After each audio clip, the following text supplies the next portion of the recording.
Moi, je me suis posé une question. Pourquoi est-ce qu'on dit communauté israélite? C'est vrai ou pas? C'est quoi le Talmud? C'est quoi les Géonim? On peut dire la trilogie du Seigneur des Anneaux? Tu vois, c'est pas clair en fait. Et j'ai dit plein de choses, mais en fait, j'ai rien dit. T'as fait attention.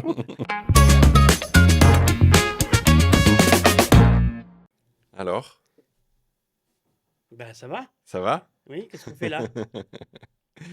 Eh ben bonjour. Boker Tov, Nathan. Ça fait longtemps. Ça fait quelques mois. Ouais. Voilà, bah, très content de refaire ce podcast avec toi, de le continuer.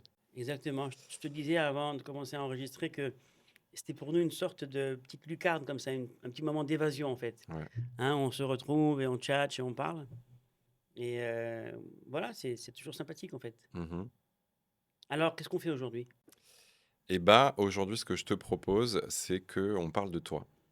Voilà, D'accord. donc je vais t'interviewer. Ouais. On va parler de toi, de ton passé, de ton enfance, De mon futur. de ton futur. Ça, c'est un petit peu secret.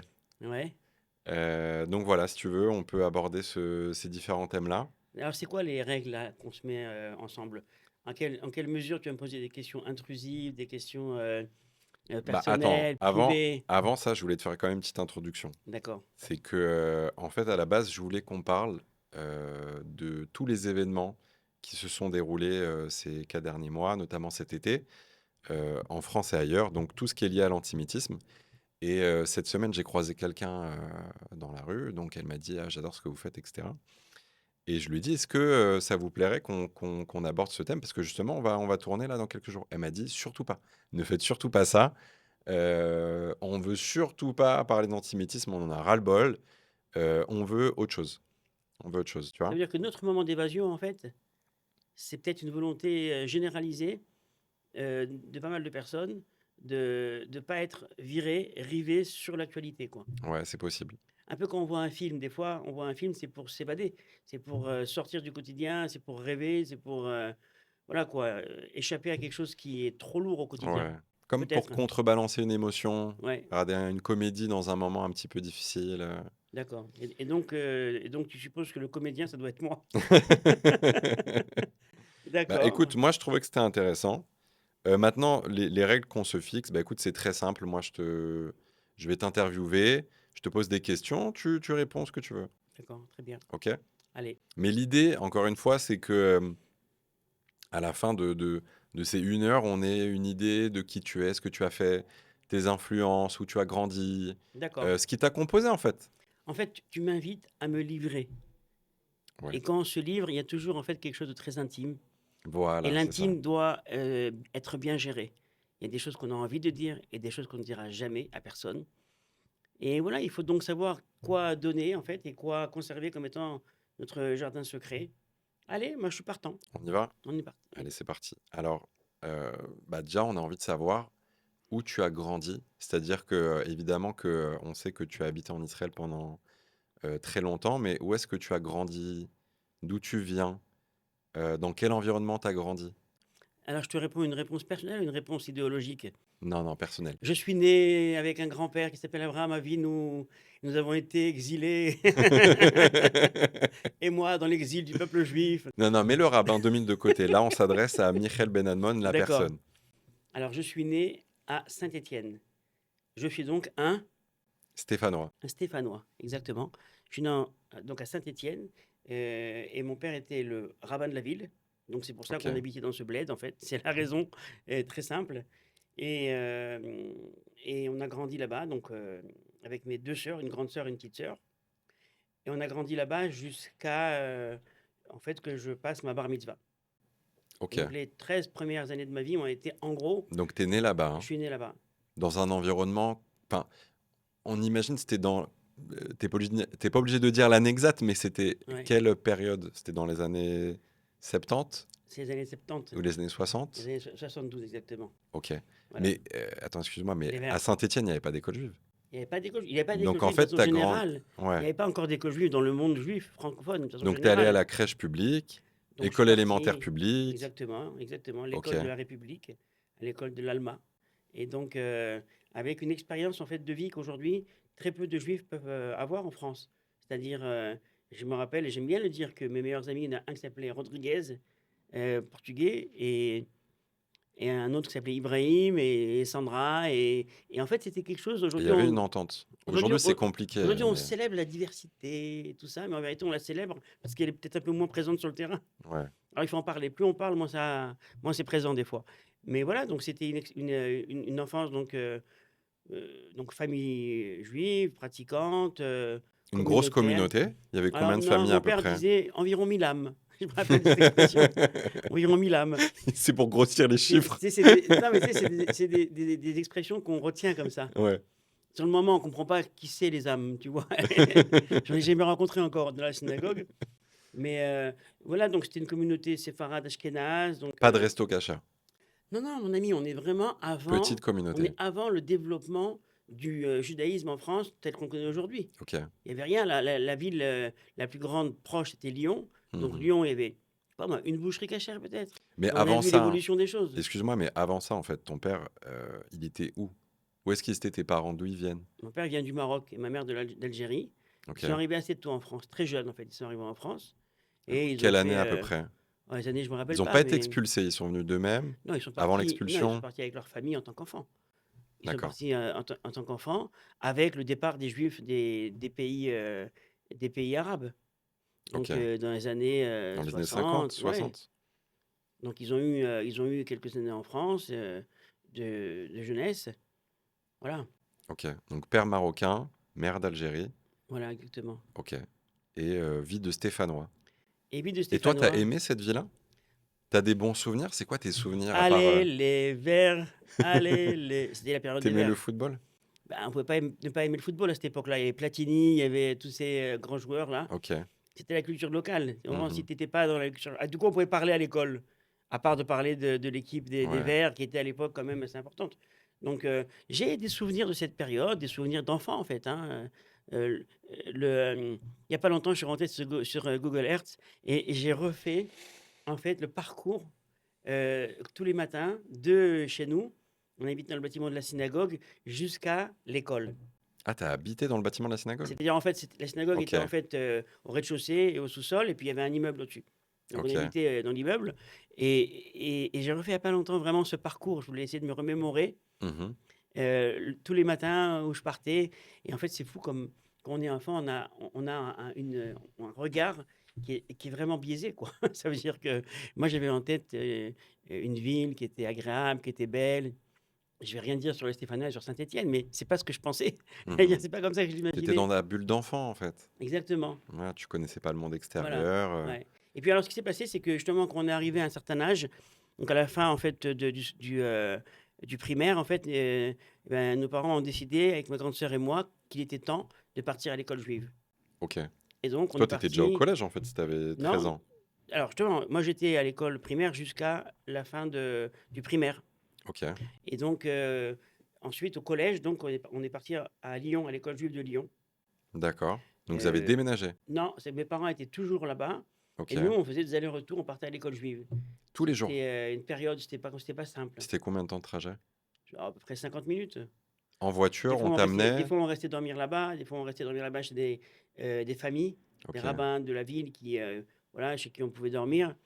Donc, et mes parents ont toujours présenté ça comme étant un sacrifice pour qu'on puisse avoir droit à l'école juive. Mais à aucun moment, tes parents, ils se sont dit: Si, faut qu'on parte, quoi»? ben si, en C'est-à-dire, fait, c'est plus pour nous? au bout d'un moment, c'est devenu, Parce que, ingérable. en fait, c'est ça le principe d'un rabbin qui va dans une petite communauté, c'est-à-dire qu'il est là pour servir la communauté, Ouais. mais au bout d'un moment, si tu sacrifies ta famille, il y a une question qui se pose, en fait. En fait, c'est toujours la question qu'on pose quand on prend un rôle de leader.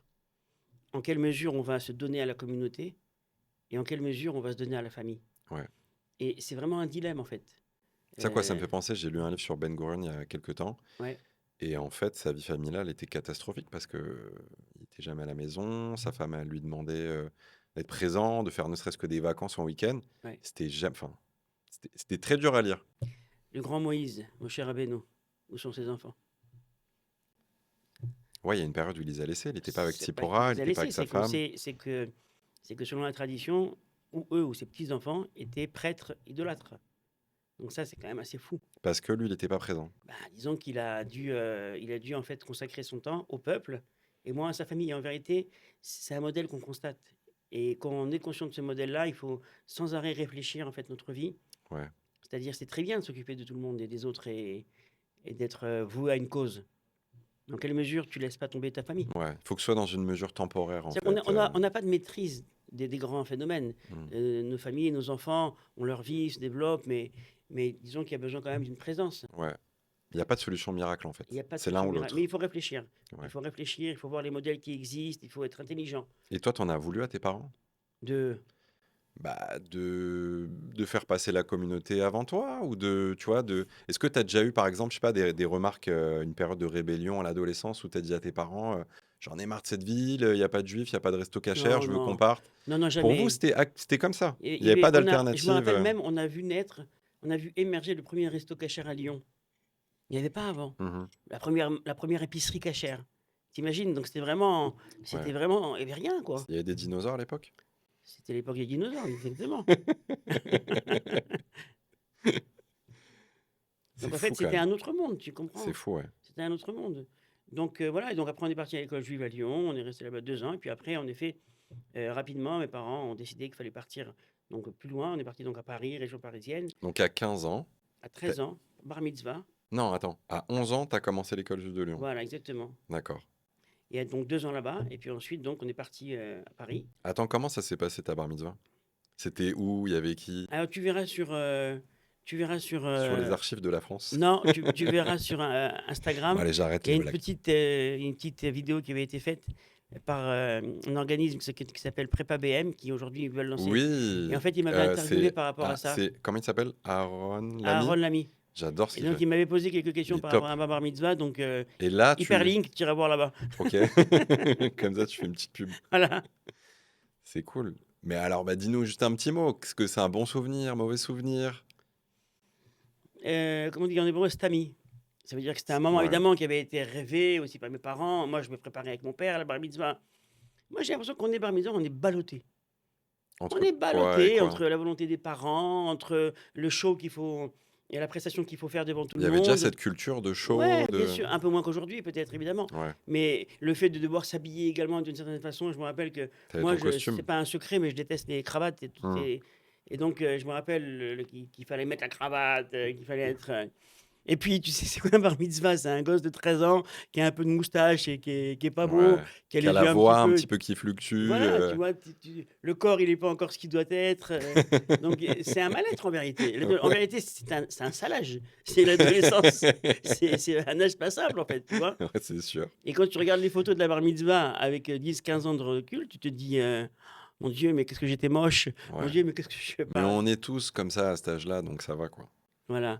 Bon, donc, c'est passé comme c'est passé, quoi. Il y a pas OK. de. Mais c'était à Saint-Étienne? C'était à Saint-Étienne. Voilà. OK. C'était après ça, en fait, Donc qu'on après, a vous êtes décidé de partis à partir. Paris. Comment s'est fait ton papa, il a demandé une mutation? Ouais, Comment enfin, ça je sais s'est pas, le fait? monde rabbinique, tu vois, le monde rabbinique, il a été muté, après il est rentré au Beth Din, donc voilà, donc Il est après on rentré était au à Bed-Din de Paris, Paris? voilà. OK.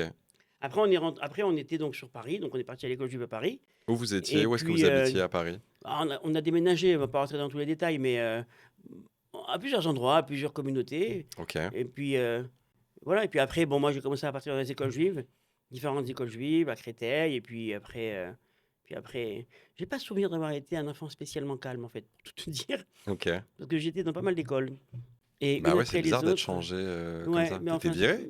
Tu été viré des écoles? alors là, on va prendre des jokers à ce moment-là.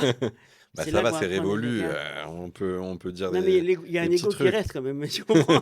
C'est pas non plus, on va pas ouvrir tous les dossiers. Mais tous les grands hommes ont été virés de l'école. Non, voilà, Michael, voilà, tous c'est les grands possible. hommes. Voilà, c'est possible. Alors, je sais pas, je suis un grand homme, mais en tout cas, j'ai eu plusieurs écoles, plusieurs moments. Des fois, ça allait mieux, des fois, ça allait moins bien. T'as fait quoi? T'as fait Et puis, je dirais, c'est pas le Yavne? fait. Non, non, non, j'ai fait. Non? Alors, l'école de Créteil, Haute-Saratora. Ouais. Après, de là-bas, Aix-les-Bains. Mmh. À Aix-les-Bains, les cheveux d'Aix-les-bains. Ils t'ont envoyé Aix-les-Bains? Ça veut dire que, en En fait, internat? mon père il me dit à chaque Parce que fois, c'était loin de Paris. Enfin, mon je père dis il je me dit dis à ça chaque parce fois, que si tu continues à faire le mariole, on va t'envoyer à l'Yeshiva d'Aix-les-Bains. et Putain. finalement, Et un c'est jour, je me suis levé, j'ai dit à mon père, bah, tu sais quoi, j'ai avec un copain, on va partir à Aix-les-Bains. ah, c'est toi de toi-même? Voilà. OK. Et tout d'un coup, tu sais, c'est là, 15 ans, 15 ans, tu vas à Aix-les-Bains. Excuse, à part la Yeshiva, Aix-les-Bains, c'est une très belle ville. Ah ouais? Il y a un lac, c'est Il y a un ça? lac, il y a vraiment, donc en fait, c'était la Dis plein découverte. de choses bien sur Aix-les-Bains, comme ça, ceux de Aix-les-Bains, ils vont écouter le podcast. Non, bah, c'était alors avec la yeshiva, d'abord, c'était le privilège de connaître le Rav Chaikin, qui était le rosh yeshiva, OK. et d'autres rabbins très importants là-bas, qui étaient le Rav Meir, le Rechner, le Rav Herrera, et je ne vais pas tous les nommer, mais vraiment, c'était en fait, si tu veux, une découverte avec un monde de Torah. Plus que ce que tu avais connu, parce que ton père est rabbin quand même. Oui, mais Donc c'est tu pas étais déjà dans un pareil. monde de C'est Torah pas matin, pareil. midi, Là, tu as soir. vraiment, tu sais, tu rentres dans une sorte de petit ghetto. La Yeshiva OK. d'Aix-les-Bains, c'est un petit ghetto, la ville entière, tu as un monde d'études. Donc, au quotidien, moi, je ne côtoyais pas ce monde-là. OK. J'étais dans une école juive normale, tu vois, tu as des heures de Kodesh, tu as des barbus qui viennent te faire des cours, mais en vérité, c'est pas vraiment. Et là, d'un coup, c'est vraiment. Et puis, El Rav Chaikin, c'est un personnage qui a passé la Shoah, qui a eu vraiment une histoire incroyable. Donc, c'était un privilège de le Et il rencontrer. était enseignant aussi, ça veut dire qu'il vous C'était le donnait Rosh des Yeshiva. cours? Oui, j'étais pendant un moment avec lui dans les cours. C'était un privilège de connaître un monsieur comme ça. OK. Voilà. Tu l'as Donc, ressenti ou on t'a dit que c'était un non, privilège? non, tu ressens que c'est un personnage. Tu ressens que c'est un OK. personnage. Tu Donc sais, bonne expérience en fait.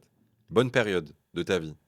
Aix-les-Bains. voilà, j'ai bien connu, j'ai eu des bonnes amitiés, des bonnes expériences. Voilà. Pendant jusqu'au bac? Non, non, un an. 1 an? Oui, Tu un an. avais déjà la bougeotte. Un an. C'est que des CDD en fait avec toi. Il y a des choses qu'on va oublier dans la vie. Il y a des choses qu'on cherche à oublier. Bah, après ça, je suis parti à la yeshiva du Rav Bochko, Etzraïm. À Montreux. Et alors, c'était le passage de Elisabethville à Saint-Maur. Donc, je suis parti à Saint-Maur. D'accord. Et Le c'était. Bochco? Oui, bien sûr, le Il Rav était à Shaul David Saint-Maur, en Bochko. région Oui, parisienne. exactement. Comment ça s'est fait? Bah, la yeshiva était à Montreux. Ouais, Après, en 85, le Rav Moshe est monté avec la yeshiva en Israël.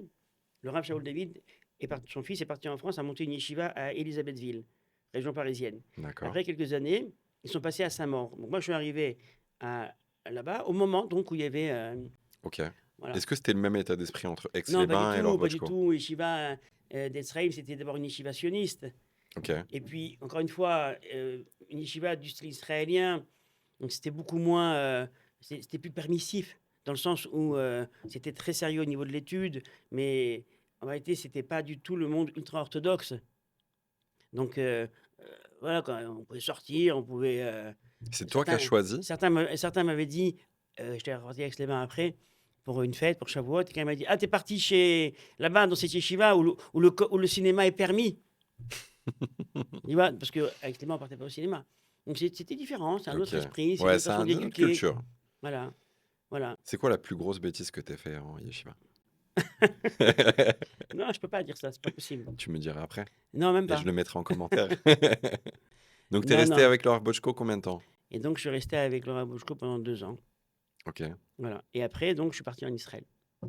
Et après, je suis parti en Israël et je suis parti donc à Kfar Maïmon avec Tout de avec suite des après? copains, voilà. Après Non, le bac? pour Tu as fait finir le non, bac? pour finir mon bac. Pour finir le bac. Là, tu coupes maintenant, tu fais une coupure, Ton d'accord? père, qu'est-ce qui comment Non. il a eu les cheveux blancs qui ont poussé plus Non, pas vite? du Qu'est-ce tout, que tu parce fait? que mes parents savaient que je voulais partir en Israël. OK. Et donc, je suis parti là-bas en Israël pour. Mais d'où ça t'est venu ce besoin, cette envie de partir en Israël? C'est Non, depuis c'était le d'abord la yeshiva du Raboshko, c'était une yeshiva sioniste, où des enseignants venaient d'Israël sans arrêt, des personnages incroyables. Il y avait un monsieur comme le Rav Ben Sion Freiman, qui était vraiment un gadol Batora, un géant de la Torah, avec une histoire personnelle également importante. Il y avait des gens qui venaient d'Israël, des shlichim chaque année pour nous enseigner la Torah en hébreu. C'était vraiment. Donc c'était. Et puis nous, à la maison, quand même, on parlait d'Israël. OK. Ma mère avait été en 67 en Israël, Zichrono Livracha, pendant la guerre. Donc, c'était pas absent du tout. Et puis, les parents de mon père étaient en Israël depuis très longtemps. La famille de mon père Ah, était partie en Israël, ses parents, ses frères, ses sœurs. Donc, on avait là-bas vraiment une partie de la famille. Et puis, je dirais que c'était même pas une réflexion qui était motivée par je vais essayer, je vais avoir mon expérience, je vais étudier, puis après, je ferai le tour du monde. Pour moi, c'était évident, quoi. c'était évident, fallait y On est aller. parti avec des copains, c'était C'était là simple. là, ouais, OK. Ouais, voilà quoi. Donc tu es parti où quand tu es arrivé en Israël? Je suis arrivé à Kfar Maïmon. OK. Je suis arrivé à Kfar Maïmon. Et C'est où pour qu'on situe? c'est dans le sud du pays. D'accord. Dans le sud du pays, En à quelle côté année t'es à arrivé? côté oh, je me rappelle plus. Je suis arrivé en 1990. D'accord. 1990. Et puis de là-bas, je suis resté. OK, donc le pays était déjà bien construit, Rien à voir avec aujourd'hui, évidemment. Oui, bah oui, Rien à OK. voir. Tu mets 30 Ouais, ans c'était à en 35 arrière, tu ans. vois, 35 ans, Ouais. il n'y a vraiment rien à voir. Hein, mais Mmh. c'est que moi, quand je vois l'évolution du pays, d'Israël. En fait, ce que j'ai en tête, c'est essentiellement les Tachanot Merkaziot, les centrales de bus. Ouais. Je me rappelle à Jérusalem, le Tachana C'est Merkazi. un marqueur pour toi, en fait, Ouais, exactement. d'évolution. C'était le balagan, les bus partout. C'était vraiment. C'était beau, Ouais. mais c'était un autre monde. Et un peu comme ça dans toutes les villes. Mmh. Ça a disparu, ces petits lieux qui étaient Tachana Merkazit, Mmh. qui conservaient quelque chose qui a disparu aujourd'hui. On a OK. des bâtiments, tout est bien plus, évidemment. Il y a les euh, écrans, tu sais dans combien de temps ça arrive, voilà, voilà. Bon, il y a encore le côté un petit peu cri quand tu montes parce que tu sais pas, il y a Ouais, quelqu'un qui ouais, crie, tu sais pas ouais, pourquoi. ouais, exactement. Donc voilà, en vérité, donc c'était vraiment. Donc tu vois, déjà, en fait, l'enfance et l'adolescence, ça s'est passé vraiment dans différents endroits, avec des passages, avec des Mmh. déménagements. Mais et peut-être que c'est ça qui m'a donné un peu la bougeotte. Et C'est-à-dire tes sœurs, elles que. sont parties avant toi? Non, elles sont arrivées après moi, un peu après moi. 1 an, 2 ans. Donc toi, tu es arrivé vers 18 ans, Voilà, Kfar Maïmon, voilà, et tu as étudié, tu terminais en fait le lycée. voilà, exactement. OK. C'était un lycée francophone, Franco-israélien, franco-israélien, donc tu as fait ton franco-israélien, bac français. français, voilà, OK. voilà. Et donc, ouais, C'est puis un peu comme après, le programme Naale. Tu sais, aujourd'hui, c'est Naale, c'est ça, le programme qui monte c'est les pareil, ouais, adolescents. ouais, OK. exactement. C'était une yeshiva, donc c'était aussi être dans une yeshiva israélienne, dans un programme francophone.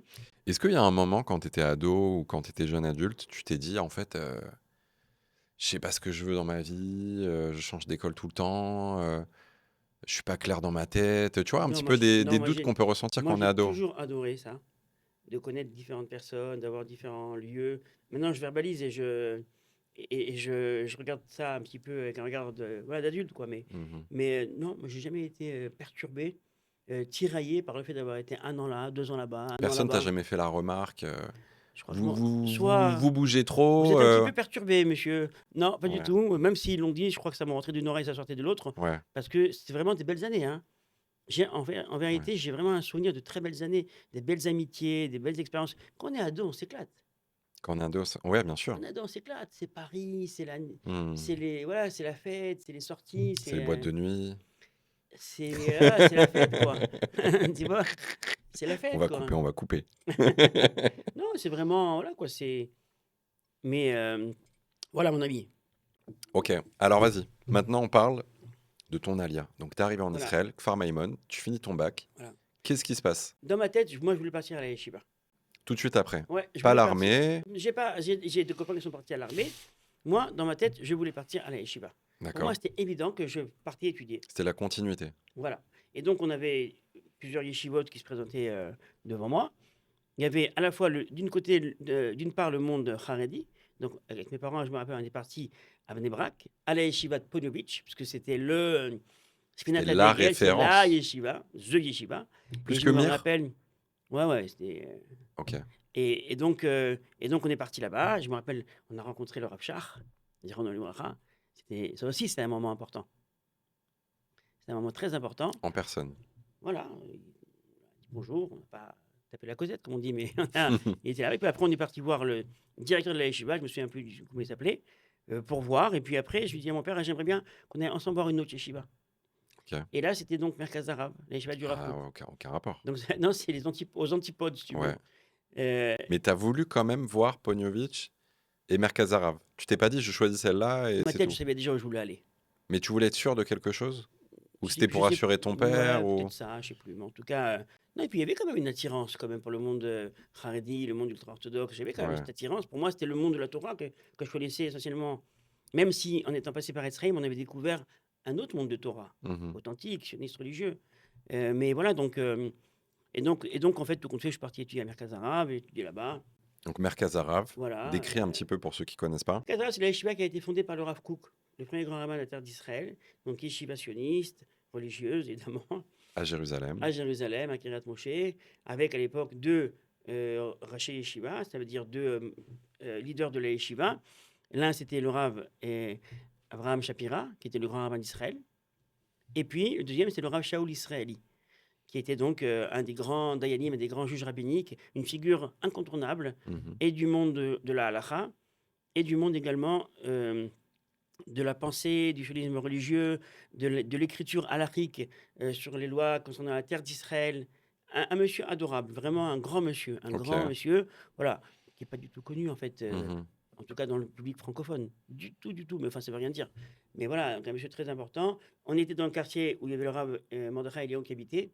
Donc derrière la yeshiva, il y avait également la synagogue du Rav Mordechai Eliyahu. Donc ça arrivait d'aller là-bas, de lui poser des questions, de le voir, de lui parler. Mais voilà, donc c'était vraiment j'étais là-bas un an, une belle année.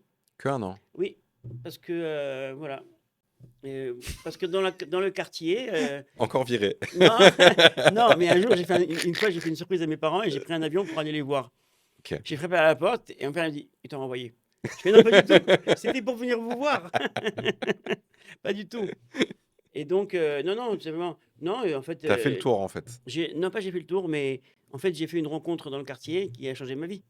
J'ai rencontré mon épouse dans le quartier, qui en fait, Oh! voilà, et qui un jour m'a dit qu'elle partait étudier à l'université. Et là, sur une lueur du moment, j'ai dit, c'est marrant, moi aussi. Alors qu'en fait, C'est c'était pas pas le parcours que vrai. j'avais. Voilà, Attends, c'est excellent voilà, comme exactement. histoire. Ouais. Et donc, c'est comme ça en fait que j'ai continué à l'université, mais toujours Donc t'as là-bas. arrêté la yeshiva et t'es parti à On n'arrête jamais l'université. la yeshiva, ça veut dire qu'on continue toujours à étudier. Et le monde de Mais pas, l'étude, pas dans la même intensité. voilà. Parce que quand on est en shiva, tu dors dans la yeshiva, Alors c'est c'est... vrai, mais d'abord, le monde de l'étude, moi, ne m'a jamais été étranger, jamais, jamais. Depuis que je suis Ok. jeune, je lisais l'hébreu, j'étudiais. Je me rappelle encore, même quand j'étais à Etzraïm, je me rappelle que j'avais à côté de mon lit les écrits du Rav Ovadia Yosef et Chavedat, les responsables du Rav Ovadia Yosef. Et je me rappelle que j'ai étudié les 6 tomes comme ça, j'avais Tu 17 lisais. ans, Hmm. et je passais à étudier ces textes-là. Également le Aruch HaShulchan, j'aimais beaucoup ces textes-là. C'était en fait une introduction dans le monde de la halakha, mais j'aimais beaucoup ce monde-là. J'aimais Mhm. beaucoup le monde de l'étude, toujours aimé le monde de l'étude. Et donc, quelque part, pour moi, c'était évident qu'il fallait continuer à étudier, que ce soit là, que ce soit là-bas. Peu importe où tu vas. C'est ton Voilà. père qui t'a transmis cet amour de l'étude? Tu sais, c'est quelque chose qui est présent. J'imagine que quand on parle à la maison et qu'on parle beaucoup et qu'il y a des... Voilà. Donc les discussions familiales, c'était autour de l'étude, Pas toujours, non. non? Pas que, justement. Non, non, pas que. Donc, et puis il y a des tendances personnelles. Au terminal, quand j'ai découvert la philo, par exemple, ça aussi, c'était pour moi une découverte Avec Farmiman, t'as atomique. découvert la Tu philo. vois, c'était atomique pour moi, cette découverte de la philo. Et c'est ce Pourquoi? qui a Pourquoi fait, c'était atomique? parce que ça a changé ma vie. Parce qu'après, quand je suis parti à Barilan, alors que mes copains qui partaient à Barilan, eux, ils pensaient faire du droit, du business, ou je sais pas quoi, qui allait leur ramener, comment dire, un bon salaire. Moi, dans ma tête, c'était évident que je devais étudier des choses qui allaient être importantes euh, au niveau intellectuel. Je voulais savoir, je voulais connaître, je voulais savoir. Donc t'es arrivé dans l'université de Bar-Ilan, t'as choisi philo, Voilà. à Un 100%. petit peu, d'abord, première année, anthropologie, sociologie et philo. Et deuxième année, après, je lisais beaucoup à l'époque. Et après, deuxième année, j'ai pris philosophie juive et générale à temps plein. Ok. D'abord Kollel. Tous les matins, j'étais au Kollel pendant 8 ans. Dans l'université de Oui, il y Bar-Ilan. a un Kollel à l'université de Bar-Ilan. Incroyable comme Ouais, c'est information. ça, c'est une université religieuse. Donc, il y a un Kollel de très haut niveau, À très Tel Aviv, sérieux. c'est ça? C'est à Ramat Gan. Ramat Gan. Et donc, j'étais tous les matins au Kollel Ok. pendant cette période. Donc, vraiment, c'était aussi une découverte. Et à la fois de l'étude, continuer à étudier, mais également de, comment dire, en hébreu, on dit ça, Aaron Asfarim Ayoudi, c'est-à-dire la bibliothèque juive. À Bar-Ilan, il y a une bibliothèque en matière juive qui est énorme. Et au collège, il y avait également une bibliothèque énorme. Et donc, moi, qui aime beaucoup les livres, j'ai souvenir de ces années d'études à Bar-Ilan, où je partais à la bibliothèque en début de semaine, Mhm. que ce soit dans la bibliothèque de philosophie ou alors en judaïsme. Des fois, après, ce sera en anthropologie, en sociologie, en psychosocial. Je me rappelle prendre des étagères entières. Je prenais l'étagère, les bouquins, je les ramenais à la maison. On s'asseyait, on étudiait. Enfin, moi aussi, elle étudiait à Maryland. Et donc, on avait comme ça, avant que les T'étudiais avec enfants. ta femme. Chacun avait son domaine. Ok. D'accord. Chacun avait son domaine. Mais on était autour de la table, on était jeunes mariés, jeunes étudiants. Vous êtes mariés tout de suite? Non, on s'est mariés après 2 ans. On s'est mariés après 2 ans. Ok. Donc, et puis voilà, et donc, je me rappelle, donc c'était des moments et des années intenses d'études. Et tu sais, c'est quoi la sensation de renaître, de renaissance, tout d'un coup d'être devant un monde de connaissances et qui n'est pas uniquement confessionnel, c'est-à-dire comme à la yeshiva, où tu apprends quelque chose parce que le rabbin, il veut te dire quelque chose pour t'éduquer, pour te construire ta personnalité, pour que tu aies une vision religieuse bien. Non, c'était la connaissance. Donc tu prends, tu lis, tu te confrontes, tu critiques. La rencontre avec des professeurs incroyables aussi, qui étaient des maîtres, qui étaient des érudits à la fois dans le monde de la Torah et dans le monde de la philosophie. Et pour moi, tout d'un coup, c'était cette rencontre explosive, où, toutes les questions sont possibles. 2, on acquiert une méthodologie d'études et de réflexion où on sait comment intégrer la critique. T'as pas peur quand tu lis un texte de Nietzsche, de Spinoza, qui dit des choses qui a priori vont à l'encontre de ce que tu as appris dans la tradition. D'abord, tu sais que les voies de l'esprit sont nombreuses. Et tout d'un coup, tu connais tout ce qui se fait aux quatre coins du monde au niveau intellectuel, au niveau des productions humaines. Et c'est passionnant. J'en parle avec un peu d'émotion parce que c'est vraiment, pour moi, c'était des années, mais ça a duré 8 9 ans comme ça, hein, et ça continue après jusqu'à aujourd'hui en vérité. Mmh. Mais, mais pour moi, c'était des années tellement fortes d'études. Euh, une histoire que j'aime bien raconter, quand j'étais à l'Yeshiva à Merkaz Arabe, on étudiait le livre du Kuzari de Rabbi Levi, un livre de pensée juive. Mais alors, on n'a pas fini le livre à la fin de l'année. C'est un livre qu'on étudie, qu'on travaille, qu'on recherche. Peut-être que je n'étais pas un bon élève, hein, aussi. Mais on l'a pas fini. En arrivant à l'université, je me rappelle, je vois un cours sur le Kuzari. Je dis, Kuzari, je connais, ça va être facile. Premier cours, avec professeur Silman, Zichrono Libracha, Yochanan Silman, un érudit en Torah, en Halacha, mais avec lui, j'ai étudié le Kuzari et Kant. Kant et Hegel.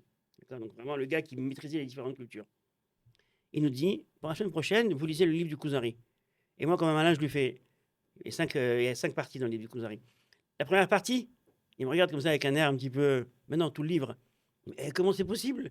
Comment on va lire un livre entier en une semaine? Mais vous vous débrouillez, les amis, c'est ce qu'il faut faire. Donc tu dors pas pendant une semaine, tu lis le livre du Kuzari, tu arrives au cours d'après, fier d'avoir lu.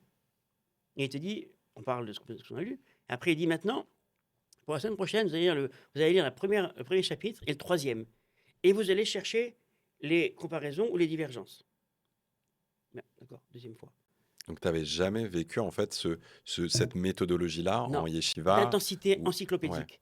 ok. Moi, j'ai appris à l'université, on étudie tout sur un sujet. Mhm. Tout. Quand tu lis le livre du Kuzari, tu lis tout ce qui a été écrit sur le livre du Kuzari, dans toutes les langues qu'on connaît. Ok, donc continue. Donc tu étudies la semaine d'après le premier et le troisième Après, chapitre. voilà, pareil, après 2 semaines, maintenant vous allez faire le deuxième et le quatrième. Après le premier et le cinquième, on a dû lire ce livre 50 fois dans l'année. Et tu l'as bien intégré. Ah oui, assez quand même. Assez. Et tu as découvert qu'il y avait une différence entre ce que tu avais acquis avant, en lisant que le premier chapitre. Bah oui, évidemment. Et tout d'un coup, c'était comme ça pour tout. Et comme j'ai un côté un peu passionné, donc je rentre dedans. Et là, c'était vraiment, je peux te dire, dans différents domaines, quoi. Mhm. La découverte de la philosophie, d'abord, de la pensée juive, de la philosophie juive, euh, de ce qui va se dessiner comme étant la philosophie de la halakha, après également avec certains professeurs qui ont mis ça en place. Et donc, c'était vraiment une expérience incroyable.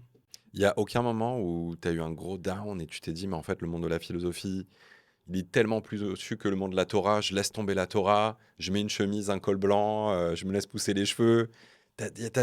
Enfin, Bon, souvent on confronte en fait ces deux mondes, les tu vois. cheveux, je les ai laissés pousser.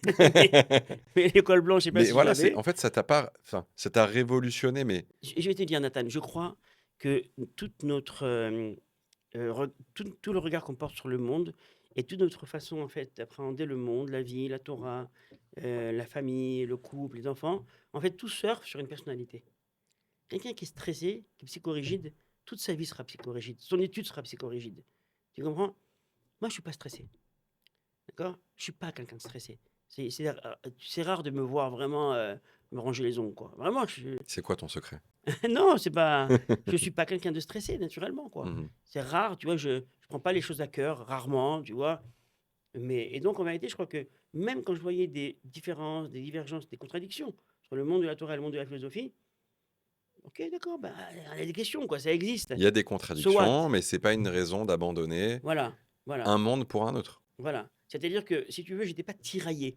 Il y a des personnes qui sont tiraillées au niveau existentiel. Donc, moi, j'ai des questions au niveau, je dirais, existentiel qui me tiennent. Mhm. D'accord, OK, je me confronte. Mais ça fait pas de moi quelqu'un de tiraillé. Le tiraillement pour moi, c'est une invention moderne. Au Moyen Âge, il y avait pas ce tiraillement, je pense pas. Il y avait des questions, il y avait des tensions. Parce qu'aujourd'hui, on doit trancher entre l'un ou l'autre. On peut pas marier les Non, non, deux non, aspects, les deux non, études, les c'est deux. encore une fois quelque chose qui est lié aux personnalités. Ok. D'accord? C'est lié à ça. Et donc à l'université, donc j'ai étudié pas mal d'années. Donc et puis je suis arrivé au 8 ans, c'est doctorat. ça? Voilà. 8 ans, t'es resté Euh, 8 ans à Barilan. voilà. 8 En ans, fait, t'as trouvé ton nid, t'as dans trouvé 9 ton ans, ouais. endroit. Parce que dans Voilà. ce que tu viens de nous dire de ton parcours, enfance, adolescence, tu bougeais, mais là, tu avais trouvé Alors, au niveau l'endroit de où tu étais l'étude, bien. mais attention, c'est-à-dire que 8 ans en étudiant, mais entre-temps, avec mon épouse, on a déménagé 1000 fois. Donc on s'est mariés, puis après on a continué encore notre parcours là. Alors viens, on revient là-dessus. Donc tu as Voilà. trouvé ton épouse. Alors d'abord, je finis parce que c'est Ah important. Et OK, donc là-bas, je suis arrivé au doctorat. Et donc j'ai fait mon OK, doctorat en philosophie. euh, et c'est pour ça que c'est important, parce que c'est quelque chose qui n'est pas très connu également dans le monde francophone. C'est vraiment le début de la philosophie de la halakha. En fait, on lit des textes de halakha avec des méthodologies philosophiques. Et donc moi, ce qui m'intéressait, c'est que dans le monde de la yeshiva, au collège, j'étudiais tout ce qu'on disait sur le monde de la halakha par rapport au statut du non-juif, et je lisais des choses qui ne me laissaient pas indifférent, des fois OK. perplexe. Et je me suis dit, il faut faire le point là-dessus. Quoi par exemple? Toutes sortes de textes qui, dans notre tradition, des fois, posent des hiérarchies, posent des différences, des fois, qu'on peut exprimer soit en termes culturels, soit pour certains en termes ontologiques. Et moi, je sentais quelque chose qui me dérangeait par rapport à ça. OK. Et donc, je me suis dit, je dois faire le point. Mmh. D'accord. Est-ce que la tradition juive est raciste? Est-ce qu'elle est ségrégationniste? Est-ce qu'il y a Mmh. quelque chose qui est... Je me suis assis pendant des années, j'ai lu des tonnes et des tonnes là-dessus, Mmh. et j'ai pondu un doctorat de 500 pages sur cette question. Donc, OK. en hébreu, avec un professeur donc, qui est encore aujourd'hui un des maîtres à penser que je suis, même si je n'accepte pas toujours tout ce qu'il dit, mais professeur Avi Sagui, qui est un maître pour moi, et dans une réflexion analytique vraiment très sérieuse. Et voilà, et donc avec ça, donc j'ai finalisé mes études à Bar-Ilan. OK. Mais avant ça, avant la fin du doctorat, je commençais toujours à enseigner. J'ai commencé très jeune à enseigner la philosophie, À enseigner la... Bar-Ilan? Non, non, non, en lycée. OK. Mon premier poste, j'ai enseigné en lycée, j'avais même Donc tu 3 pouvais ans. en fait cumuler, les 2 Mais à mon activités? ami, il faut vivre. Mmh. Il faut bien vivre. Comment tu manges? Tu pas reçu une bourse pour ton Si, j'avais des doctorat bourses, ou? bien sûr, mais et on se suffisait de peu, d'amour et d'eau fraîche. Quand même, il faut quand même avoir un minimum de... Et donc non, je bossais un peu avec mon père, parce que mon père est Sofer Stam, il écrit des Sefer Torah. Donc je réparais des Sefer Torah, je faisais les tagim. Tout Mmh. ce monde-là m'était pas inconnu. Et puis après, voilà, après j'ai commencé à enseigner la philosophie au lycée français de Jérusalem, donc dans un cursus français. Mmh. Donc c'était marrant, j'avais même 3 ans, 4 ans, mais j'étais prof. Pour moi, c'était avant-hier, là, le bac.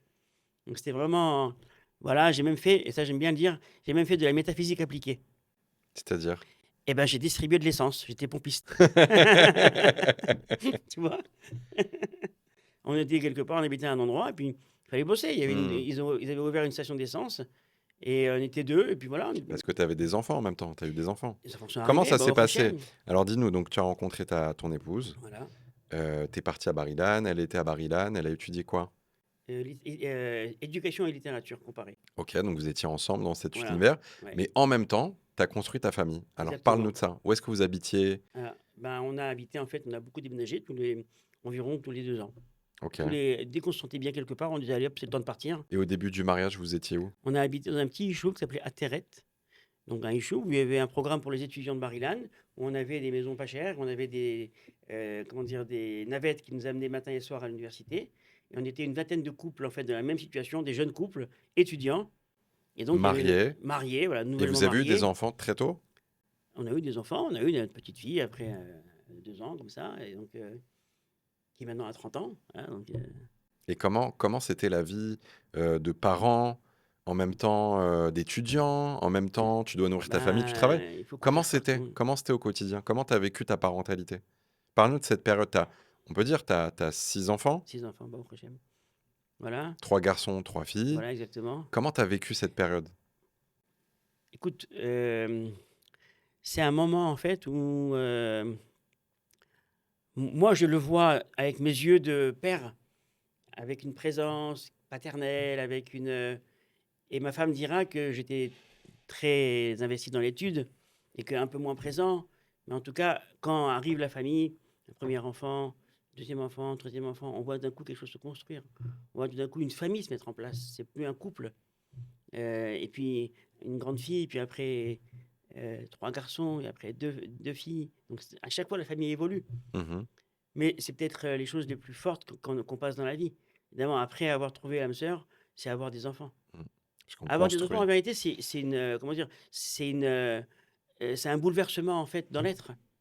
D'abord, on a déjà compris qu'on n'est plus pour soi-même quand on s'est marié. Mmh. On est également pour notre époux, pour notre conjointe. Mais également maintenant qu'il y a des enfants, qu'ensemble on est pour eux. Et ça passe Et, avant, souvent. et ça passe avant, et ça. ça éveille en nous des responsabilités, des choses incroyables. À aucun moment tu t'es dit, «Ah OK, là j'ai besoin de plus d'argent, j'arrête les études, j'oublie mon doctorat, je travaille plus». C'était quoi l'état d'esprit? Non, jamais. Non, non, jamais. Moi, je devais continuer à étudier. D'abord, parce que dans mon domaine, dans la philosophie, euh, en Israël, il n'y a pas de grand débouché. Ça veut dire que si tu n'as pas jusqu'au doctorat, tu resteras pompiste toute ta vie, quoi. Alors, c'est pas que pompiste, on n'a pas de ce métier dans la Torah. Il faut des pompistes, faut tout ce Ouais. qu'il faut. Mais disons que moi, je voulais continuer à étudier. Et donc, à un moment, même si quand je faisais mes études de philo, je ne pensais pas devenir enseignant. Je ne pensais pas devenir vraiment de rentrer dans le monde de l'éducation. Et puis un jour, j'ai vu dans, dans le Jérusalem Post de l'époque une annonce cherchons prof de philo pour le lycée français, Mmh. 23 ans, ébouriffé, tu sais. Et j'ai candidaté. Je me rappellerai et je remercie également que j'avais pas encore fini ma licence, que j'avais déjà commencé ma maîtrise. Et à OK. Bar-Ilan, tu pouvais finir, enfin, chevaucher comme ça entre deux diplômes. Je me rappelle arriver chez ce directeur, monsieur Ben Simon, Jo Ben Simon, et qui lui me dit alors, qu'est-ce que vous avez comme diplôme? Voilà, écoutez, alors, je j'ai pas encore fini ma licence, mais je suis déjà en maîtrise de philo. Non, mais quel diplôme vous avez?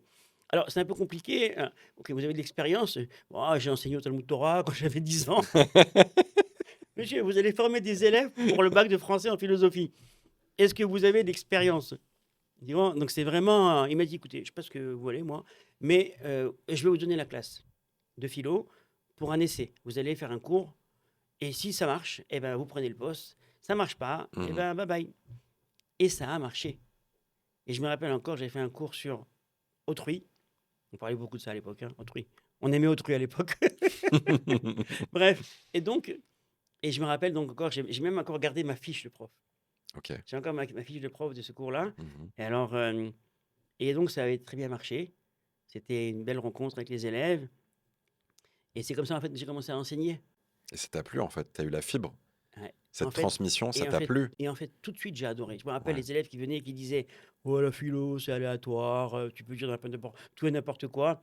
Moi je leur disais, écoutez les amis, c'est pas ça la philo. La philo c'est quand tu prends un sujet sérieusement parce qu'il t'importe et que tu l'étudies vraiment. C'est pas le jeu de la terminale où tu dois dire une chose et son contraire. Thèse, antithèse, Pour avoir une bonne synthèse. note, Voilà, c'est pas ouais. ça. Prenez Mmh. les choses sérieusement. Mmh. Et je me rappelle vraiment avoir eu des belles années. Voilà, donc c'était.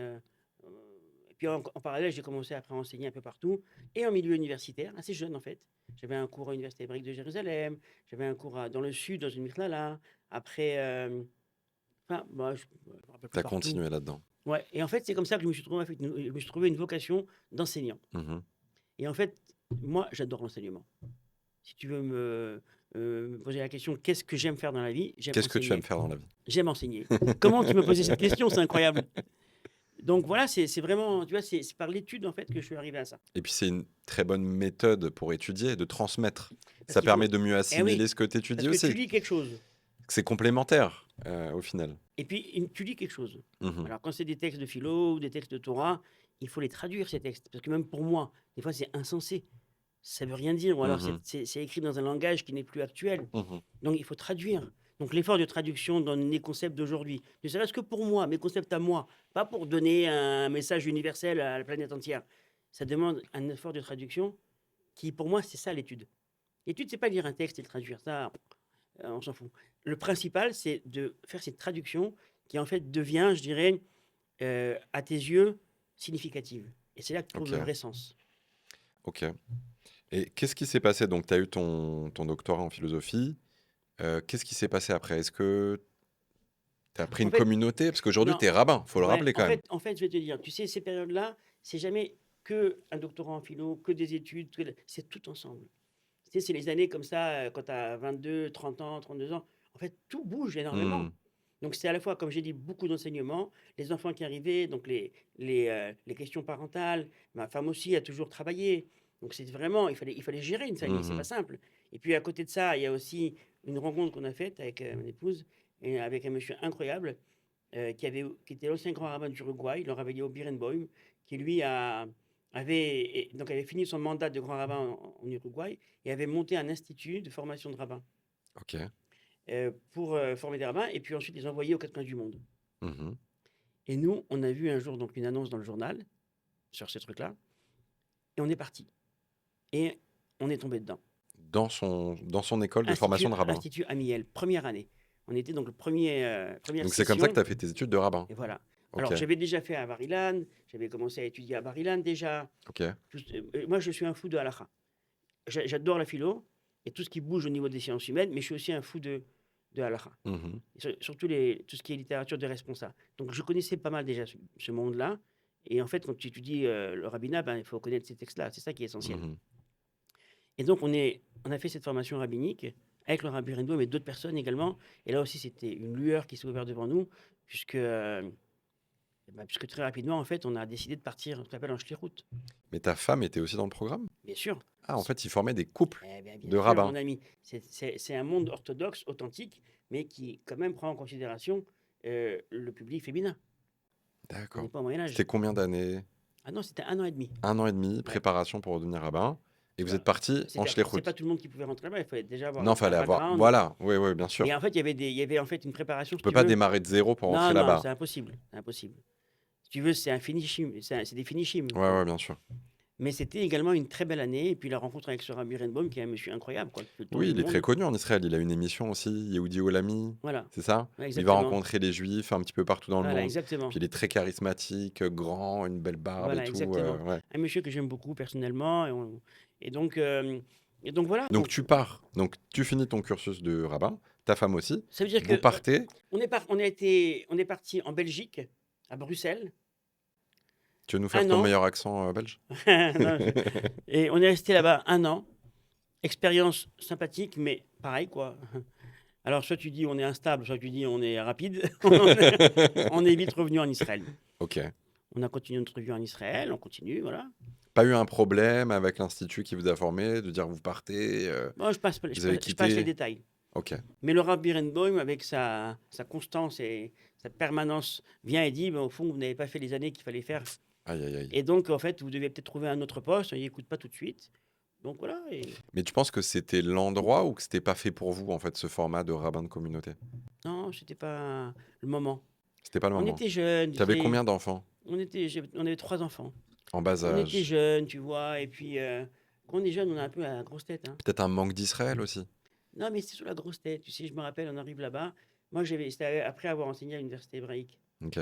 Donc, tu enseignes, tu vois, la philosophie juive là-bas. Mhm. Tu arrives dans une école juive, on te dit, il faut s'occuper des petits qui ont 6 ans, leur apprendre à chanter.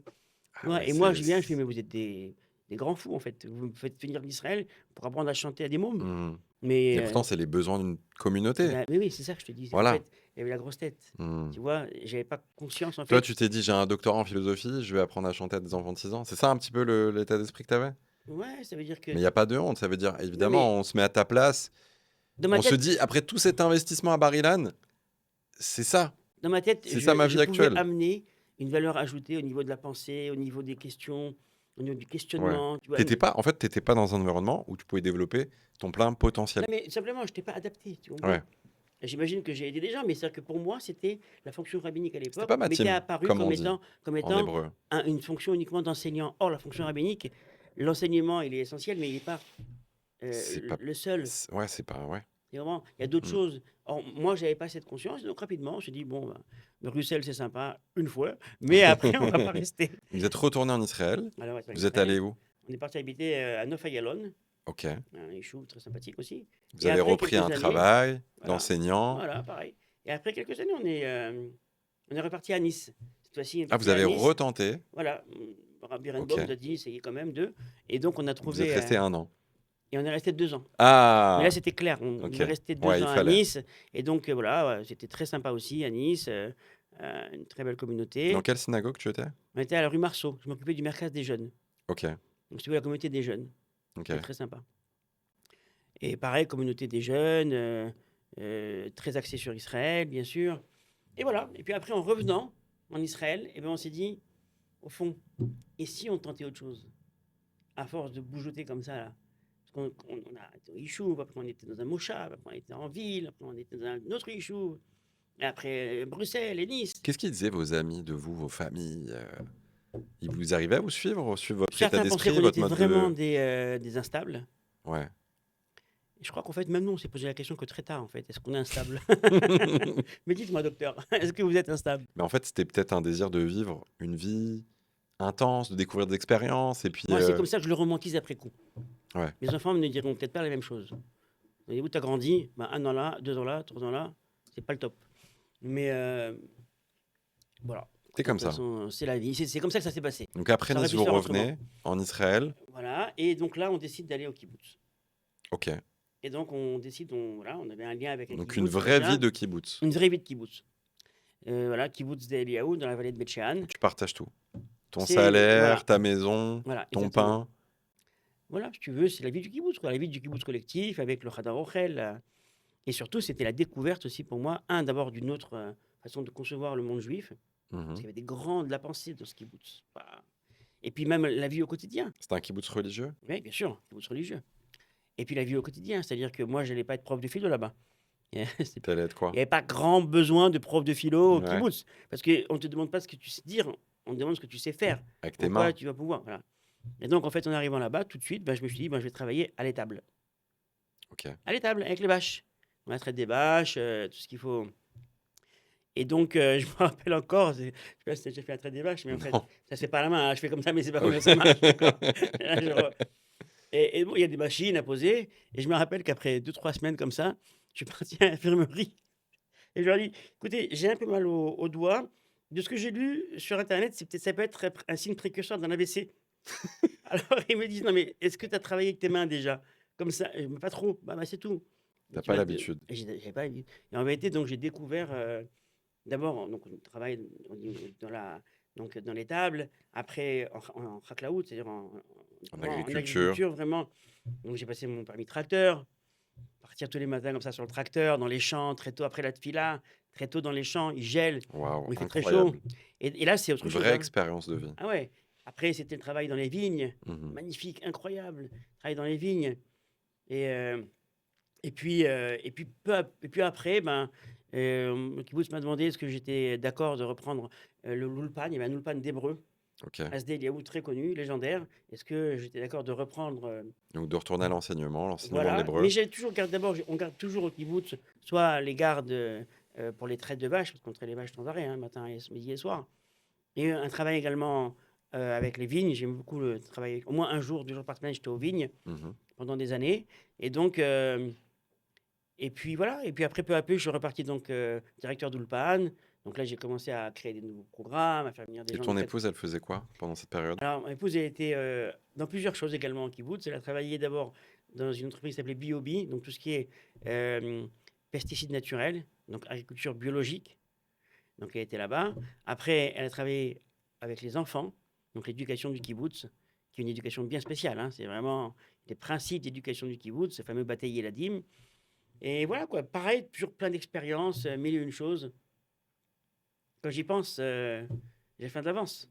Tu comprends? C'est vraiment non, c'était vraiment très beau. C'était des bons souvenirs. On a passé des bons souvenirs. Combien d'années vous êtes On était restés? là-bas 11 ans. Ah oui, quand même. Donc oui, on a des enfants. On a Ah un de oui, nos enfants qui est né, qui est rentré là-bas en Kita Aleph, c'est-à-dire en en CP. CP, et qui a fini en terminale. OK. Et donc voilà. Et puis bon, après, on a quitté le kibbutz. Pendant 11 ans, vous avez fait que ça? On n'a jamais que ça. Moi, après, j'ai commencé à travailler à l'agence juive. OK. Pour former des profs dans les écoles juives de France. J'ai écrit des programmes C'est le d'éducation, programme, rappelle-moi le des nom? programmes Zaït. Zaït, ouais. Voilà, programme d'éducation pour Israël, pour les communautés, Donc tu avais des missions avec quand Ariel même? Kandel. Oui, j'ai toujours. Après, j'ai commencé à enseigner à une midrasha du Hananatsiv, une midrasha pour filles. Et puis après, j'enseignais aussi à la yeshiva de Malé-Guilbois. Enfin, je suis un petit peu, sur ce côté un petit peu, dire, Mais tu hyperactif. rentrais au kibbutz le soir, Oui, quoi? Tu oui. bougeais, tu Des prenais fois, ta je devais voiture? partir en dehors d'Israël pour enseigner à droite à gauche. Mais Donc tu as gardé quand même cette posture-là j'ai toujours. d'enseignant, Oui, de oui. Rapidement, en fait, on revient à ce qu'on sait faire. ouais. Tu vois? Et donc, Et tu as réussi à marier les 2 vies, en fait? À rester dans ta vie de kibbutz, ouais. avec tes obligations de kibbutz et Moi, je suis resté un homme libre, hein. Ça veut mmh. dire que le kibbutz, c'est extraordinaire, mais pas non plus m'étouffer, quoi. Alors qu'est-ce qui se passe après ces J'ai eu le 11 temps au ans? kibbutz d'écrire 2-3 livres. Imagine-toi, OK. dans une vie de kibbutz, j'ai eu le temps d'écrire 2-3 livres. Mmh. Un livre sur la pensée du kibbutz, qui a été imprimé aux presses de Bar-Ilan, donc à l'universitaire. Un Ouais. livre sur Israël, un livre sur la morale et le judaïsme. un livre de Zaït. Enfin, ça, c'était vraiment une période avec beaucoup de fécondité, hein, Mmh. d'études et de fécondité. Voilà. Et puis après, voilà, on est parti à Jérusalem. Après, vous êtes dit: «Ça y est, on passe à autre chose, Voilà. on veut une autre vie». Voilà, on est parti à Vous êtes Jérusalem. partis à Jérusalem Voilà. pour le travail ou juste pour changer Non, pour toutes d'environnement? sortes de raisons. On voulait quitter le kibbutz pour toutes sortes de raisons. Et puis, il y avait aussi ma mère qui était malade, Zichrono Livracha. Et donc, c'était aussi une façon d'être D'être à côté. à côté d'elle, l'accompagner comme ça. Donc, il y avait ces dimensions aussi. Puis, j'avais une opportunité qu'on m'avait proposée à Jérusalem professionnelle. Mmh. Donc, dans un grand institut, Herzog, Michael Herzog, Mmh. donc, qui est un institut aussi d'études juives très important En en tant Israël. qu'enseignant? Non, j'étais enseignant, donc martse, prof, et j'étais également chef de département du développement personnel et puis membre de la direction de la Mirlala. Donc, c'est pas OK, rien. waouh! Ouais, c'était un poste assez important. Et voilà, pareil, là-bas quelques années. Et puis après, ça y est, c'est fini. Et puis après, je suis parti travailler dans un autre endroit qui s'appelait Atil Israël, qui s'occupait des jeunes qui faisaient la Aliyah des pays francophones et les Mmh. aider à s'intégrer. Donc là, c'est le monde de l'intégration, comment organiser des Shabbatot pour les jeunes. Donc c'était vraiment aussi tout un monde. Et puis après, et en même temps, j'ai travaillé dans le monde de la conversion, c'est-à-dire comment accueillir des personnes qui veulent se convertir en Israël, du monde francophone. Mmh. Voilà. Et puis en même temps, après, j'ai commencé également à prendre avec le Rabbi Renbaum un programme rabbinique. Donc j'ai formé pendant 10 ans à peu près des rabbins Mmh. à la Donc pensée séfarade. tu rentré dans l'Institut Amiel? Oui, voilà.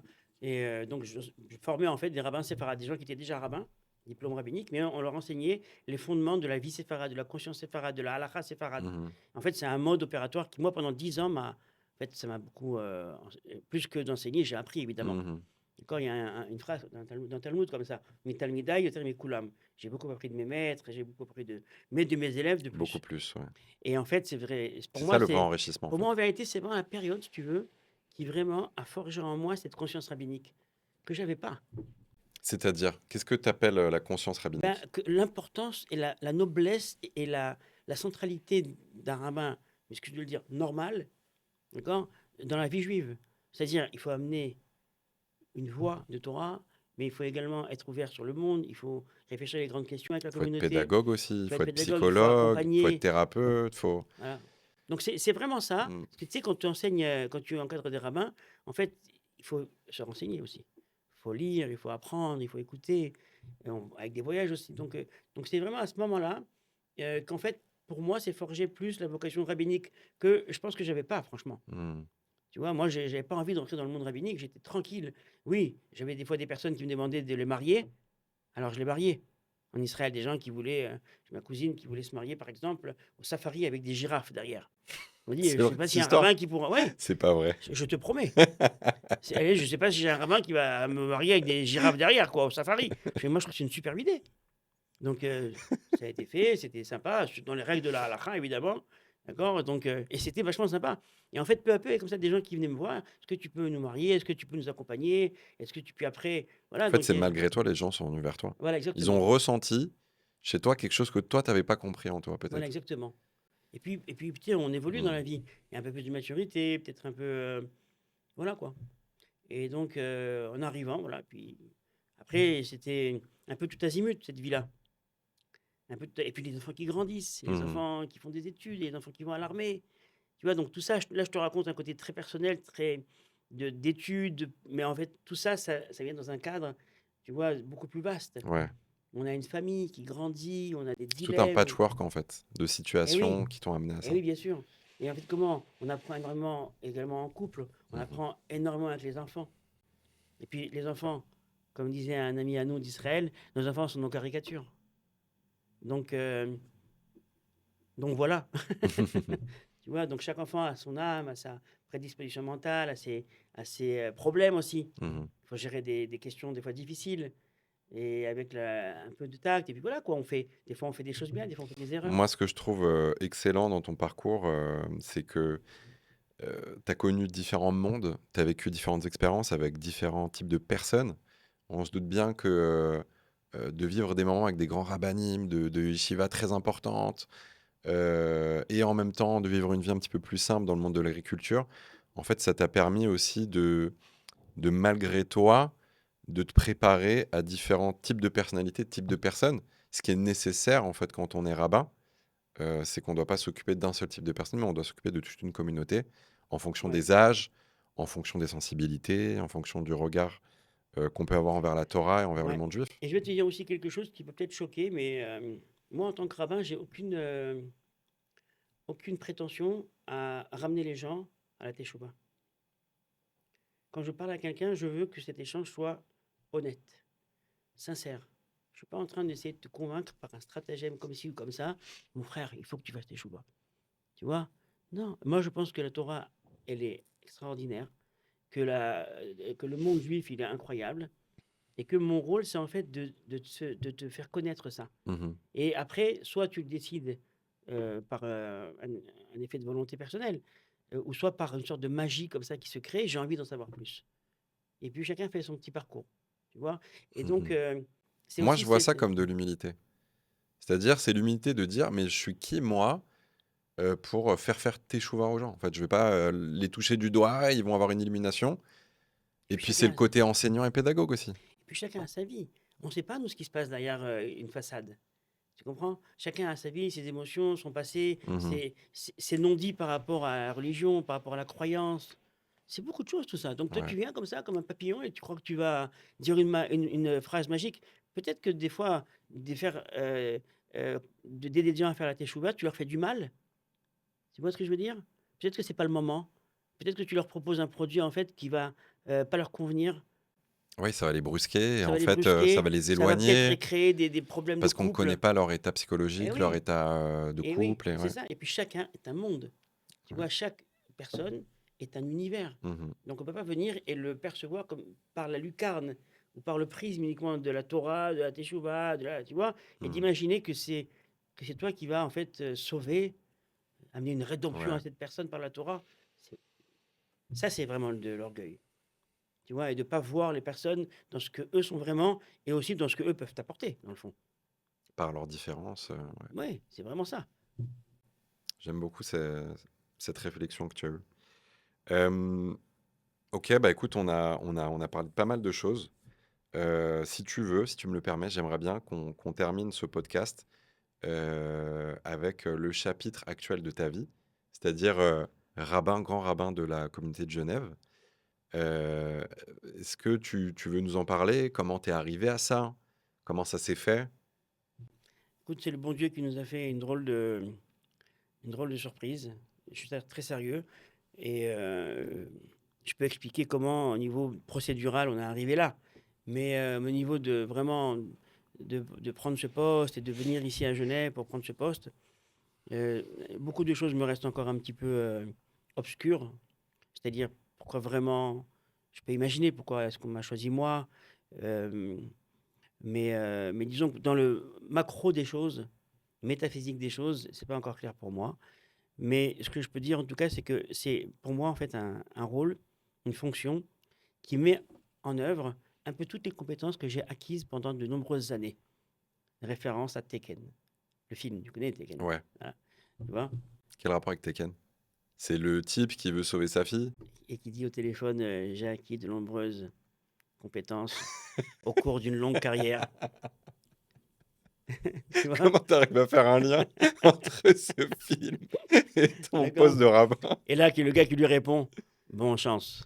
Voilà, ça c'est très Voilà. connu. Ah ouais, donc moi aussi, le bon chance, je l'entends, tu vois, pas en alphabet, mais bref, donc en fait, c'est vraiment, j'ai l'impression, j'ai fait plein de choses, à la fois de la conversion, de l'enseignement, du rabbinisme, d'accord. Euh, et en fait, tout ça, en fait, de l'accompagnement de jeunes, tu vois, et en fait, tout ça, en fait, ben, j'ai l'impression que ça se concentre maintenant dans une fonction, une plateforme, et à laquelle peut-être que j'étais plus mûr. Je pense qu'il y a 2 ans, 3 ans, je n'étais pas mûr pour cette fonction. Même là, on a été 3 ans à Genève déjà, ça rend beaucoup, ça rend très mûr, surtout après le 7 octobre. Ouais, Et donc ça aussi, c'était quelque chose qui était pas évident ouais, de parce que rester ça ici. rabat les cartes en fait. L'enjeu de l'identité juive et de la Et puis même communauté. moi, je veux dire même moi, de décider de rester ici, à Genève, alors qu'il y a le 7 octobre en Israël, que nos garçons sont investis, que voilà, c'est pas simple tout ça. Mm. Oui, il y a cet aspect familial aussi. C'est qu'on on avait commencé à parler d'une bonne gestion. de la dimension familiale et la dimension professionnelle, je pense que ça se pose dans toute carrière, en fait. C'est pas uniquement carrière rabbinique. Dans Mmh. toute carrière, on se pose la question.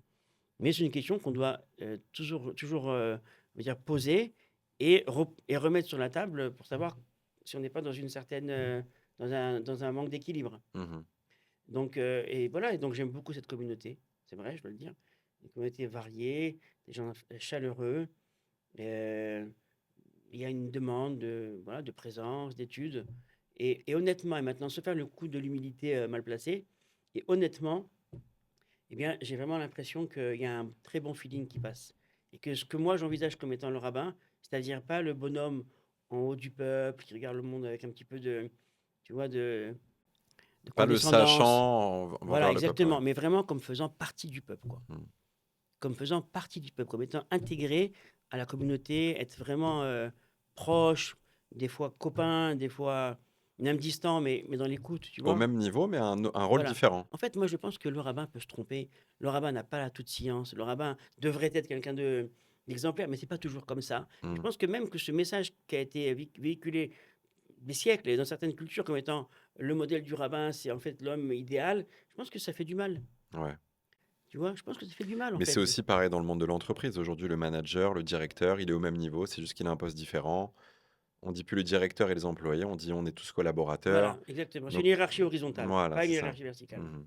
Ouais, Donc c'est très d'actualité, c'est très moderne. voilà. Et pour terminer, moi j'aimerais savoir, parce qu'évidemment on travaille ensemble, donc je suis au quotidien avec toi, donc je vois en fait c'est quoi ton rythme de vie. Mais j'ai envie de faire découvrir ça aux gens qui peuvent s'imaginer que le rabbin, celui qui fait la prière, dis-nous une semaine type en fait. Une semaine type de ta vie de rabbin, c'est quoi? Donne-nous des détails. D'abord, d'abord, faut savoir que c'est un agenda surbooké, qui commence très tôt le matin et qui finit très tard le soir. Ça, c'est un. Et puis, au-delà des tfilotes, hein, des prières et des cours après chaque prière, il y a aussi d'abord les cours fixes. On a des cours chaque semaine, hein, Donc tu gardes à cette différents. posture d'enseignant. Oui, moi, je dois aussi, comment dire, continuer à évoluer, Mhm. à étudier. Je dois continuer à. Alors, c'est vrai qu'en tant que grand rabbin, ici, j'ai moins de temps pour moi, c'est vrai. Mais quand on a moins de temps, on étudie plus vite. Tu vois, le temps est restreint, donc il doit être vraiment maximalisé. Mhm. Et donc, voilà, il y a tout ce qui est donc cours, et puis il y a après l'accompagnement des fidèles. Ça peut être pour des questions de conversion. On a un programme de conversion ici, avec le Beddin Schweiz dans lequel je suis rentré. Un Le Beddin suisse. Beddin reconnu par tout le monde, par le grand rabbin d'Israël. Donc il y a tout ce qui est attestation de judaïté, il y a tout ce qui est recherche d'origine juive, il y a accompagnement des bar mitzvah, il y a Talmud Torah, accompagnement des personnes dans le deuil, mariage. Donc ça, c'est le cycle de la vie juive. Mm. Et il y a les hôpitaux, il y a des fois les prisons. Et puis il y a simplement des rencontres avec plein de gens qui veulent parler. Ouais. Personnes qui veulent parler. Tu comprends? Donc c'est vraiment... Il y a et le plus aussi. difficile, c'est vraiment, on en parlait auparavant, Ouais. c'est des journées comme ça où on passe du deuil et on ne peut pas être insensible.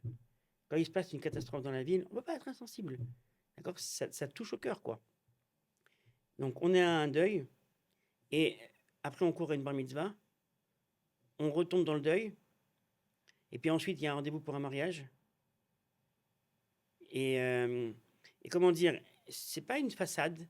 On essaye de camoufler quelque chose, il faut être là. Il Tu faut être vois, là dans il le faut moment, être dans là. l'instant et dans la joie. L'éthique de la présence, tu vois. Eh oui. Il faut Tu peux être pas là. arriver au mariage en disant ça Non, va, monsieur le rabbin? Ah, ce ouais, matin, j'étais à un enterrement. Tu ouais. peux pas te permettre. Mais Mais ça me travaille sans arrêt, c'est dans ma tête bah, sans arrêt. justement, moi, ce que j'aimerais un petit peu développer, ce que tu dis, parce qu'on se rend pas compte, en fait, dans le réel, parce que le deuil, c'est pas un coup de fil. On te dit, monsieur un tel ou madame un tel nous a quittés. Ouais. C'est-à-dire que tu vas avec la famille, tu vas à l'enterrement, tu écoutes les discours, tu entends les pleurs, et tu rentres chez toi, en fait.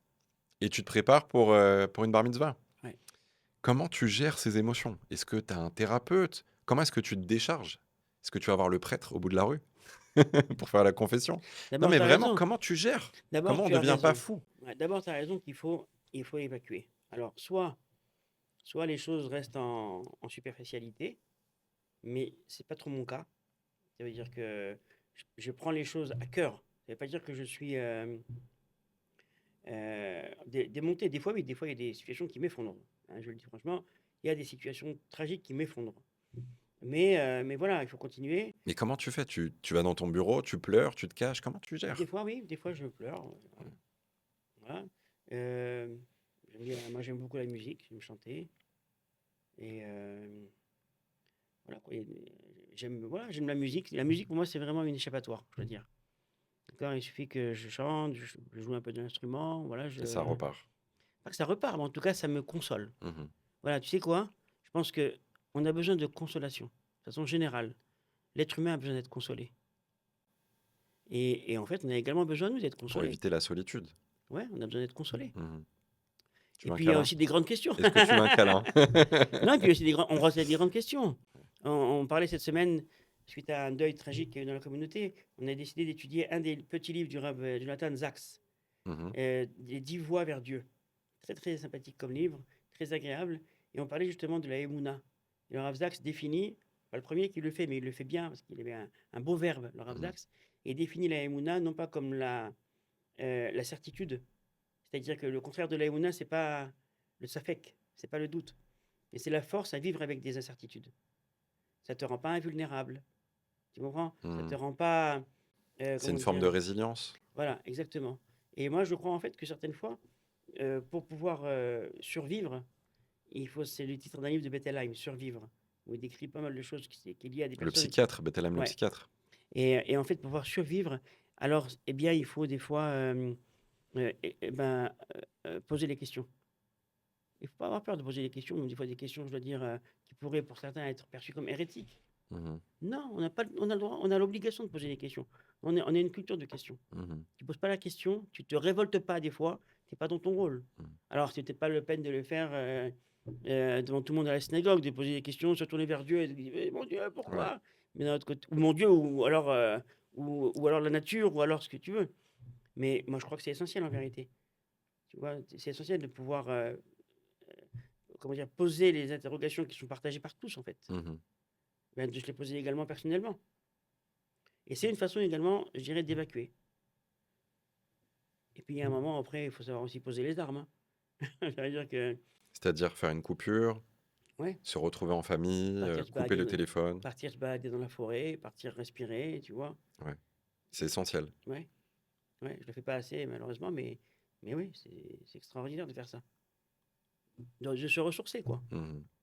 Nathan, il fait quoi dimanche après-midi? Je m'occupe de mes enfants. Ah, d'accord. Bon, bah, Michael, un grand merci pour, cette rencontre à Ben écoute, tu nouveau. sais, c'est pas évident parce que là, tu vois, tu m'as forcé à me livrer sur certaines choses. Mmh. Il y a des fois des choses qu'on a envie de dire, des choses qu'on n'a pas envie de dire.